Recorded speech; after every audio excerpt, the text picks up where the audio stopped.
नमस्कार दोस्तों, आप सभी का बहुत बहुत स्वागत है हमारे इस वीडियो में। और आज हम बात करेंगे डीएड वर्सेस बीएड मामला, जो कि छत्तीसगढ़ की याचिका सुप्रीम कोर्ट पर सुनी गई है। आज 2 जुलाई है और आज सुप्रीम कोर्ट में एक महत्वपूर्ण केस पर सुनवाई हुई है, जो डीएड वर्सेस बीएड का मामला था छत्तीसगढ़ को लेकर के। इस केस की सुनवाई कोर्ट नंबर 15 पर आइटम नंबर 35 पर हुई, जिसकी सुनवाई जस्टिस सुधांशु धूलिया की डबल बेंच ने की। डीएड की तरफ से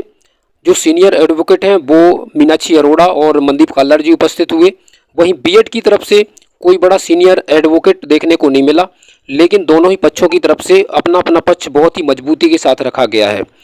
इस केस को आज फाइनल मोड पे होना था, लेकिन ये केस पूरी तरीके से आज फाइनल नहीं हो पाया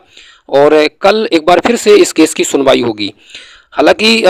जो जज साहब थे वो लगातार इस केस को सुन रहे थे और इसको आज फाइनल करने के मूड में दिखे, लेकिन छत्तीसगढ़ की इस सुनवाई को लेकर के बीएड कैंडिडेट लगातार डेट मांगने की फिराक में दिखे और उन्होंने लगातार डेट मांगने की पूरी कोशिश की, लेकिन यहाँ पर डेट देने से पूरी तरीके से इनकार किया जस्टिस सुधांशु धूलिया ने। लेकिन बार बार आग्रह करने पर कल एक बार फिर से सुनवाई ये होगी और बीएड की तरफ से कुछ आर्गूमेंट यहाँ पर और रखे जाएंगे। हालांकि इस केस में आज की सुनवाई के बाद इस केस में मात्र औपचारिकताएं ही शेष रह गई हैं। 90% जो ये डिसीजन है वो डीएड के पक्ष में जा रहा है, क्योंकि कोर्ट रूम की सुनवाई में आपने देखा होगा कि जिस तरीके से जस्टिस सुधांशु धूलिया ने इस केस को लेकर के टिप्पणी की है कि 11 अगस्त 2023 के बाद जो भी अपॉइंटमेंट हुए हैं वो पूरी तरीके से अवैध और इलीगल हैं। छत्तीसगढ़ की प्राथमिक भर्ती में जो बीएड कैंडिडेट अपॉइंट हुए हैं वो 11 अगस्त 2023 के बाद ही हुए हैं। तो यहाँ पर सिरे से खारिज किया बीएड के जो एडवोकेट थे, उन्होंने जो अपना पक्ष रखा, जो उन्होंने आर्गूमेंट किए, कहीं ना कहीं उसको यहाँ पर पूरी तरीके से दरकिनार किया जस्टिस सुधांशु धूलिया ने। ऑर्डर को भी रिटन फॉर्म पे लगातार लिखा जा रहा था और उम्मीद पाई जाती थी कि ये फैसला आज ही रिजर्व करके और शाम तक इसकी जो ऑर्डर कॉपी है वो आ जाएगी, लेकिन ऐसा हुआ नहीं है। अभी ऑर्डर को लिख तो लिया गया है, लेकिन उस पर साइन होना और वो ऑर्डर अभी जो है वो अभी पास नहीं हुआ है, लेकिन कल उम्मीद है कि ये ऑर्डर साइन होकर के पास हो जाएगा। मात्र औपचारिकताएं ही इस केस में बची हुई हैं। बीएड की तरफ से ज़्यादा कुछ यहाँ पर देखने को मिला नहीं है और डीएड कैंडिडेट यहाँ पर अपने पक्ष को मजबूती के साथ रखने में कामयाब हुए।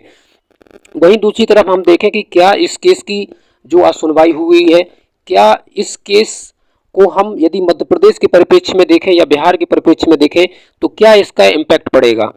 तो आपको मैं बता दूं कि यहाँ पर जिस तरीके से टिप्पणी की है जस्टिस सुधांशु धूलिया ने, उन्होंने 11 अगस्त 2023 के बाद के जो अपॉइंटमेंट लेटर हैं उनको अवैध कहा है,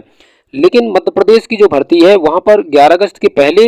अपॉइंटमेंट लेटर जारी किए गए थे प्राथमिक शिक्षक के अभ्यर्थियों के। तो यहाँ पर देखने वाली बात होगी कि मध्य प्रदेश और बिहार में इसका कितना प्रभाव पड़ता है।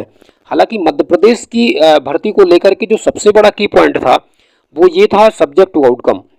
और सब्जेक्ट टू आउटकम को जिस तरीके से 8 अप्रैल को डिफाइन किया गया है सुप्रीम कोर्ट की तरफ से, कहीं ना कहीं उसको लेकर के एमपी और बिहार के जो कैंडिडेट हैं उसको करेक्शन कराने की पूरी कोशिश करेंगे। देन उसके बाद ही इस प्रोसेस को आगे बढ़ाने की कोशिश करेंगे, क्योंकि मध्य प्रदेश और बिहार में जो अपॉइंटमेंट लेटर हैं वो 11 अगस्त 2023 के पहले दे दिए गए हैं, लेकिन जो भर्तियां ऑनगोइंग प्रोसेस पर थी उन भर्तियों को लेकर के सुप्रीम कोर्ट का क्या रुख रहता है ये मालूम चलेगा मध्य प्रदेश की जब सुनवाई होगी या फिर जब बिहार की सुनवाई होगी, क्योंकि दोनों राज्यों की जो भर्तियां हैं वो सब्जेक्ट टू आउटकम थी। हालांकि सुप्रीम कोर्ट ने अपने ऑर्डर में सब्जेक्ट टू आउटकम को लेकर भी जिक्र किया है और उन्होंने जो 12 जनवरी को इस फैसले को रिजर्व किया था उसके पहले आई थिंक 12 अक्टूबर के आसपास इस जो सब्जेक्ट टू आउटकम भर्तियां थी उनको लेकर के जितनी भी ऑनगोइंग प्रोसेस पे भर्तियां थी सबको अपने अधीन कर लिया था, और अधीन करने के बाद जिस तरीके से उनका फैसला आया है तो कहीं ना कहीं जो भर्तियां हैं बिहार और मध्य प्रदेश की, इन भर्तियों को भी यहाँ पर चैलेंज किया गया है दोनों राज्यों की तरफ से। अब इस मैटर की सुनवाई जब होगी, जब ही ये तस्वीर क्लियर होगी कि क्या मध्य प्रदेश और बिहार को लेकर के सुप्रीम कोर्ट का क्या रुख रहता है। लेकिन आज की सुनवाई से ये लग रहा है कि यहाँ पर बीएड बाहर हो रहा है छत्तीसगढ़ से।